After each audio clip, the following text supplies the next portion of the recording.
the only Freddy Fazbear.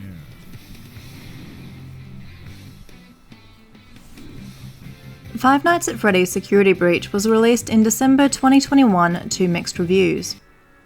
Critics were by and large critical of the game, while users have given it the lowest user score of any Five Nights at Freddy's games on Metacritic. For comparison, at the time of making this video, Security Breach has a user score of 5.9, standing in contrast to the rest of the series, which ranges from 6.2 for Five Nights at Freddy's 4, up to 8.0 for Sister Location. While the game does have its issues, there is a lot to love about it, both in terms of the game itself and what it could mean for the future of the series. Security Breach did have a somewhat troubled development. It was announced in August 2019, but faced multiple delays until it was finally released in December 2021. Like many games, it was impacted by the pandemic, and it faced the additional challenge of Scott Cawthon separating himself from the IP in June 2021. After it was uncovered, he had made a number of donations to Republican candidates with anti-LGBTQI stances. There were also announcements that delays were caused by the game becoming bigger and better, and the team wanted to put more time and money into it before release. When the game was finally released, it was unfortunately plagued by bugs, some of which caused game-breaking faults for some players. A series of patches were released, and by the time of making this video, many of these bugs have been fixed. So, to give a quick breakdown of the plot, you play as Gregory, a young boy who has found himself trapped in Freddy Fazbear's Pizzaplex after closing. He became trapped after hiding inside an animatronic from a security guard. How exactly Gregory got into the Pizzaplex is unknown, as his guest profile is not recognised by the animatronics, which suggests that he did not come to be in the Pizzaplex through conventional means. However he got in there, it is now your goal to get him out, while avoiding and defeating the various animatronics roaming the halls. In a massive departure from early FNAF games, you are not stuck in a single room, but instead have free range across the Pizzaplex. And this brings us to one of the real strengths of this game: innovation. It cannot be overstated how much of a massive change in tone and gameplay Security Breach is for the FNAF series. If anything, it kind of feels closest in style to FNAF World, the game that asks the question, what if FNAF but as a 2D RPG? Security Breach takes it a step further and provides a full 3D stealth horror experience. There are many different types of gameplay that can be experienced through Security Breach, and in that way it really does feel like you are a kid in a theme park or arcade, moving from one game to another. Each new area provides new experience to the player and introduces new mechanics. In the daycare, you traverse a maze. In parts and services, you play Simon Says minigames. In Faz Blaster, you're trying your hand at a game of laser tag. In Monty's boss battle, you'll be practicing your aim. And in Monty Golf, you can even play a round of mini golf on an arcade machine. Plus, if you want to trigger one of the happier endings of the game, you will be playing a series of 3 adventure arcade games called Princess Quest 1-3. There are additional new mechanics throughout the game, which add variety to gameplay, and a whole new world of scares. And for those that really just want a security room experience, the game provides this as well, in 2 sections where you are trapped in security offices running down a timer while keeping the animatronics at bay. Innovation in video games can produce mixed results, particularly within the fanbase. Sometimes it works really well, and moves a series in a new direction towards bigger and better things.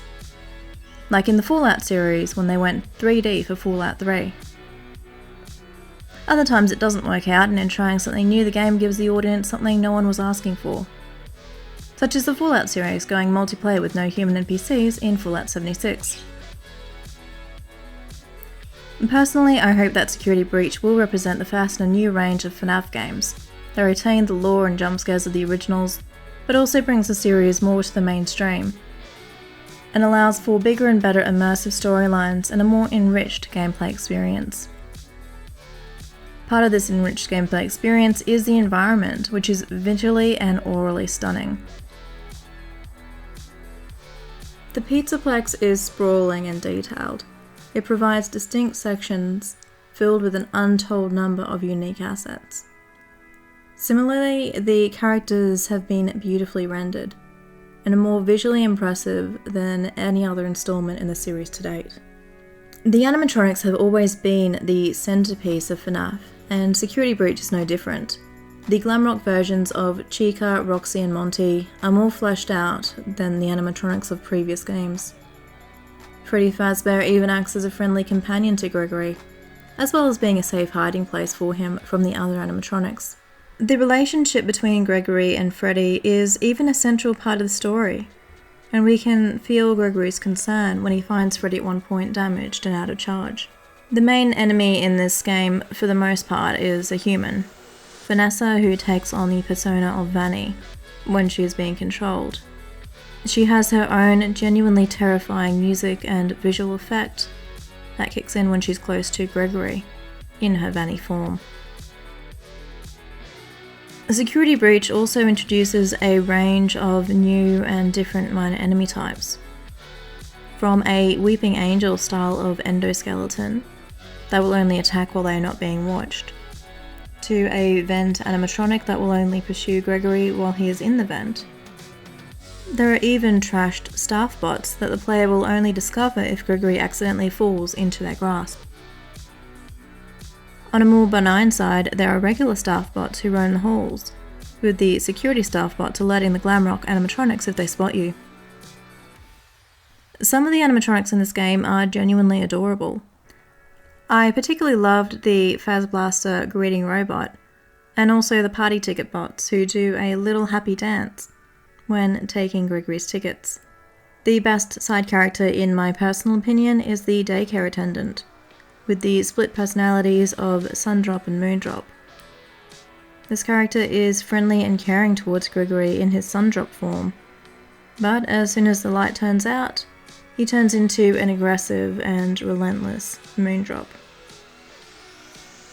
The care that was taken when creating the enemies for Security Breach, both in terms of their appearance and animations, as well as their implied backstories, makes me really excited to see where Steel Wool Studios will take future games in the series.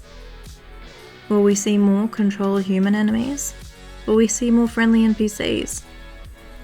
Will we one day have a way of turning enemies into friends by breaking the control over them? None of this is to say that Security Breach is a perfect game. It isn't. Parts could definitely be more balanced. There are still some bugs in the game that are yet to be fixed, and some sections do become tedious. The story also has a number of plot holes that are never addressed, and while FNAF has never been a series that wears its story in its sleeve, it feels a bit different in Security Breach. There appears no explanation, for example, for where Gregory came from, or why he is avoiding the security guard Vanessa at the start of the game, or indeed why he just doesn't curl up and sleep in Freddy's room and leave the next morning. Hopefully future installments will answer some of these questions. Maybe we'll play as Gregory again in the future, or maybe we'll go back to being a security guard and uncover files about Gregory's misadventures in the Pizzaplex. Whatever the future holds for FNAF, I hope they do continue to evolve the series and build upon the foundations that Security Breach provide. And in many ways, this is what I love about Security Breach. The game itself was enjoyable for me, but what I was most interested in is what it represents for the future. Even those that would criticise this game for its limitations can't deny that it represents a whole new world of possibilities for Five Nights at Freddy's. And with a more accessible and mainstream type of gameplay, is likely to bring in new fans to the series. But what do you think? Do you prefer the free roaming style of Security Breach? Or do you want to return to the classic Five Nights at Freddy's formula? What do you think will come next with the series? Let me know in the comments below.